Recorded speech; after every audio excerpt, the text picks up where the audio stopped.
Chapter 6, God of the High Desert. There were 3 steps on the road to becoming a full-patch biker, the same any recruit had to follow when joining a club like the Vagos. First, the hang-around phase, when you and the membership sized each other up. As a hang-around, you were like a wallflower at the school dance, hoping for an invitation to stretch your stuff. Until then, you were expected to back the club up in a brawl and wear their colors as a sign of loyalty. With the Vagos, this might mean a green bandana tied around the head or hanging from a back pocket. If the members liked what they saw, you were invited to prospect, a courtship that often took months.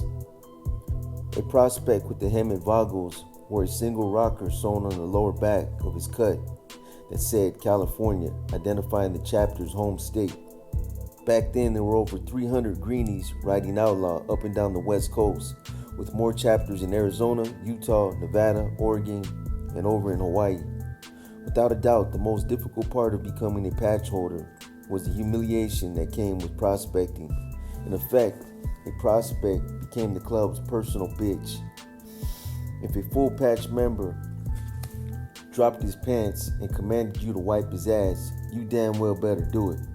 Trust me, it took real willpower to survive this, especially when you were a 40-year-old man like I was. But if you could stick it out through the months of bullshit tasks and degradation, and the members voted you in, you were awarded full patch status in the club. This, till death do us part marriage, meant you earned the right to wear the low-key center patch, framed by the top and bottom rockers. Pay your weekly dues and attend church meetings, those weekly sessions when patches in each chapter gathered to discuss club business. For me, one of the most emotionally draining aspects of gang infiltration was buddying up to the people I was working to send to prison. By necessity, I was forced in a long-term relationship with human beings I wouldn't wish on my own worst enemy. Of course, there was no way around this dilemma.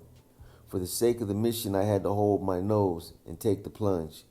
So around the holidays in late 2002, I walked into Big Roy's Lady Luck tattoo parlor and hinted I might be interested in joining Green Nation. Roy, Todd, and most of the Hemet boys welcomed me with open arms. I say most because there was one Vago who seemed suspicious of me right from the get-go.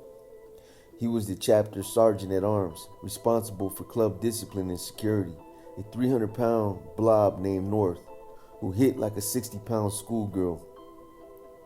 North was one of a handful of Vagos who'd recently come over to the Hemet chapter from another motorcycle club in town called the Bros. Bros Toy Box was a motorcycle repair shop with an interior decorated in red and white, the same colors found on the club's patches. Red and white were Hell's Angels colors, and the Bros had some far-fetched notion of someday joining that sect company. Their president was the shop's owner, a union boiler maker named Bro, who could carry a car engine in his hands just like my buddy Freight Train. Despite the red and white decor, the Bros were theoretically a support club for the Hemet Vagos.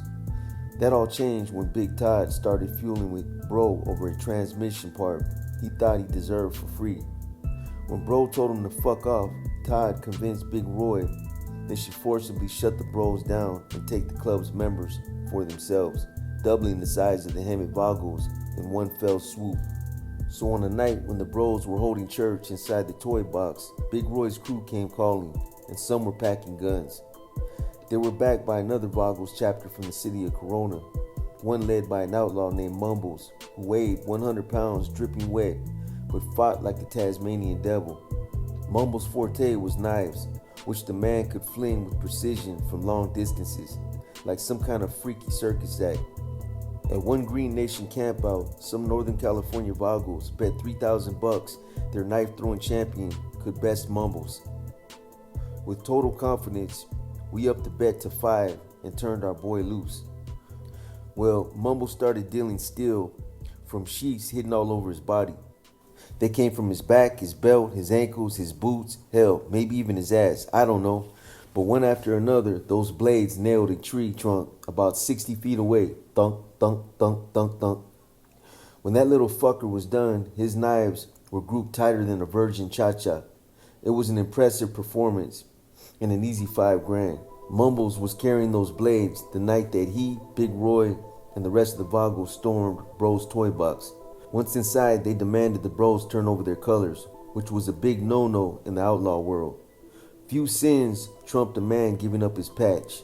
In most cases, try taking the colors off an outlaw's back and you best be prepared to fight and die.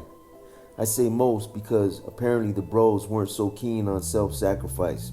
Instead, confronted by superior numbers, loaded weapons, and Mumble's sharp steel, they peed their panties and gave up their colors like a bunch of playground pussies. Only Bro himself manned up and stood tall. Fuck the Vagos. You want this patch? Come and take it, were his defiant words. But at least the man kept his dignity. Oh, and Big Todd walked out of the toy box with that transmission part he coveted, free of charge.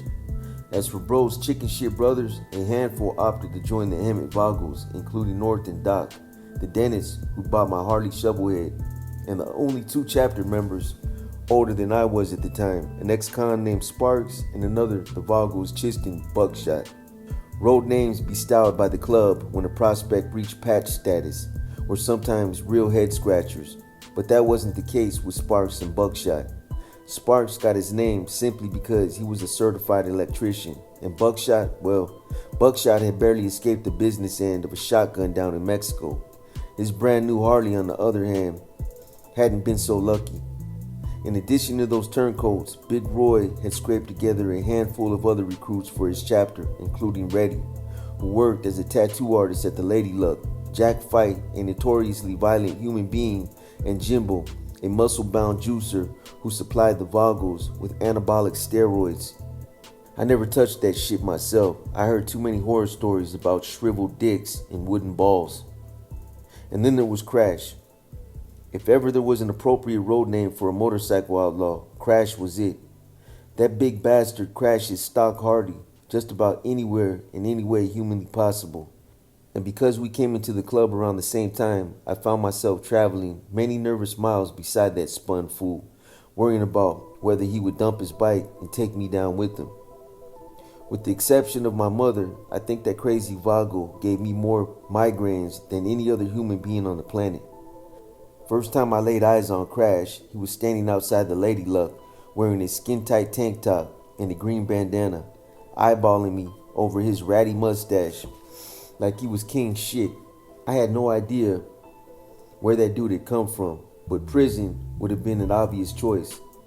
The man had that behind-the-walls mentality, a way of talking and behaving that was hard to define but easy to recognize when you hung around that type, as long as I had. Crash had fathered a few kids with a woman so skinny she'd almost disappear when she turned sideways.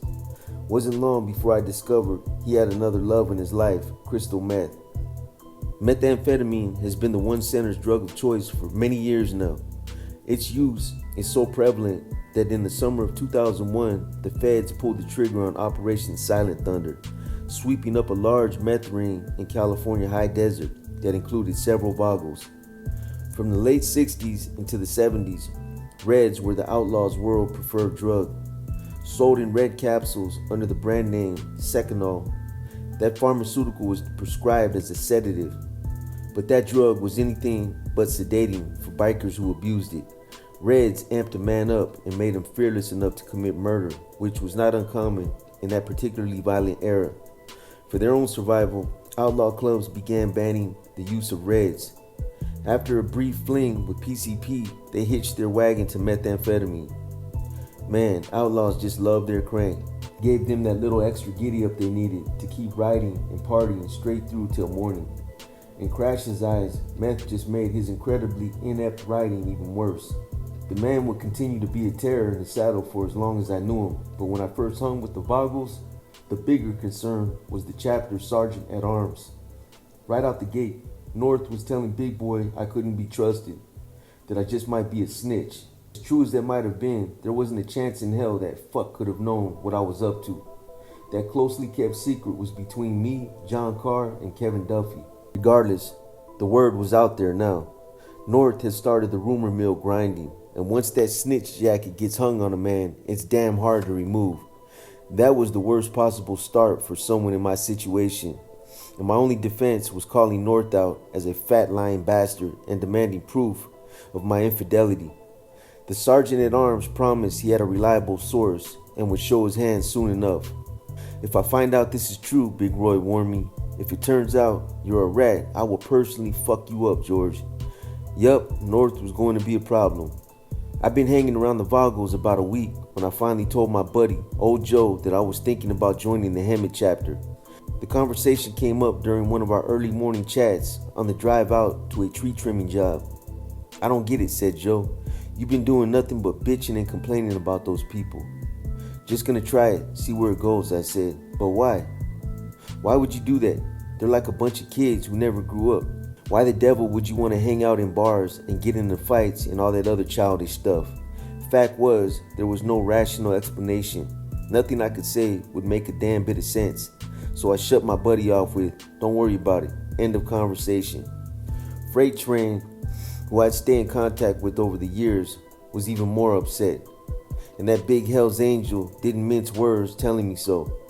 Both he and his brother Donnie, who was a full patch Boggles, one generation ahead of Big Roy and the Hemet boys, unanimously agreed I was a dumb motherfucker. Of course, they didn't know my true motive for hooking up with the Boggles, nor would I have shared it with them. Regardless of our past history, there was zero tolerance for snitches among outlaws of any generation. Had the brothers known I was working on behalf of the feds, they would have tag teamed my ass and kicked it from one end of Riverside County to the other. Not long after I first started hanging with the Hemet Vagos, I went on my first official run with Green Nation, the annual New Year's run to Buffalo Bill's casino on the California-Nevada state line.